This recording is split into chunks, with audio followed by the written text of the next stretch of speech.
داوود سید عباسی میناوند ضربه سر رو میزنه. محمد نوازی یه به سرپای قشنگ میزنه نوازی و خطا.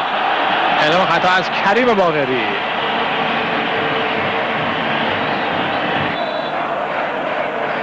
که مقطع محمود فکری هم هست و میکنم برای محمود فکری و گل.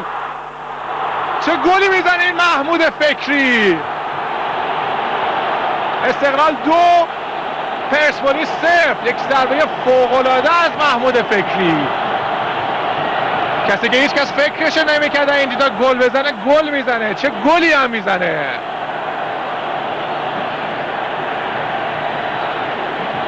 به نتیجه عالی برای تیم استقلال تا این لحظه رقم خورده.